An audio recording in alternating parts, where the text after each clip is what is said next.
কষ্টের টাকা ব্যাংকে রেখে মহা বিপদে পড়েছেন গ্রাহকরা। নিজের টাকা তুলতে গিয়ে চরম বিড়ম্বনায় পড়তে হচ্ছে তাদের। গেল 1.5 বছর ধরে চলছে এমন অবস্থা।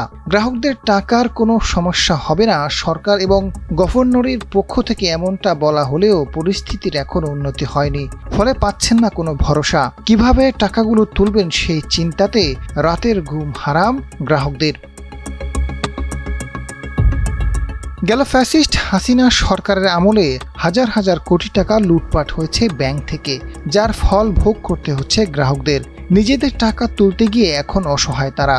আওয়ামী আমলে লুটপাটের কারণে যেসব ব্যাংক টাকা শূন্য হয়ে গেছে, সেসব ব্যাংকগুলোর গ্রাহকের নিজের টাকা তুলতে গিয়ে চরম বিড়ম্বনায় পড়তে হচ্ছে। সম্প্রতি শরিয়া ভিত্তিক বেসরকারি এই ব্যাংকগুলো একীভূত করে ইউনাইটেড ইসলামী ব্যাংক নাম নির্ধারণ করেছে। নতুন এ ব্যাংকের জন্য লাইসেন্স ইস্যু করবে কেন্দ্রীয় ব্যাংক। একীভূত হতে যাওয়া 5 ব্যাংকের সংকট এমন পর্যায়ে দাঁড়িয়েছে, টাকা তুলতে গ্রাহকরা বিভিন্নভাবে তদবির করছেন। পরিস্থিতি এমন পর্যায়ে দাঁড়িয়েছে, নিজের জমানো টাকা তুলতে গ্রাহকরা অন্য কোনো ব্যাংকের এমডি, কেউ আবার অর্থ মন্ত্রণালয়ের সচিব, এমনকি উপদেষ্টাকে দিয়েও তদবির করছেন। তবে তাতেও খুব একটা কাজ হচ্ছে না। গ্রাহকদের সবচেয়ে বেশি ভোগাচ্ছে ফার্স্ট সিকিউরিটি, ইউনিয়ন, গ্লোবাল ইসলামী, এক্সিম ও সোশ্যাল ইসলামী ব্যাংক। কেন্দ্রীয় ব্যাংকের governor doctor Ahsan H Mansur বারবার বলেছেন, ব্যাংকগুলো একীভূত হলেও গ্রাহক টাকায় কোনো সমস্যা হবে না।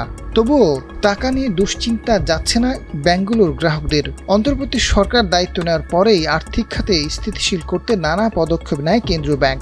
দুর্বল ব্যাংকগুলোর 14টি পর্ষদ বিলুপ্ত করা হয়। প্রায় 52,000 কোটি টাকা নতুন করে ছাপিয়ে ব্যাংকগুলোকে তারল্য সহায়তা দেওয়া হয়। তাতেও দুর্বল ব্যাংকগুলো মাসে 5,000 টাকাও দিতে পারছে না। তবে গ্রাহক ধৈর্য ধরার পরামর্শ দিচ্ছেন শাখার ব্যবস্থাপকরা। ব্যাংক খাত বিশ্লেষকরা বলছেন, কিছু ব্যাংকের অনিয়ম, দুর্নীতি ও দুর্বল ব্যবস্থাপনার কারণে গ্রাহকদের আস্থা ফিরে আসেনি।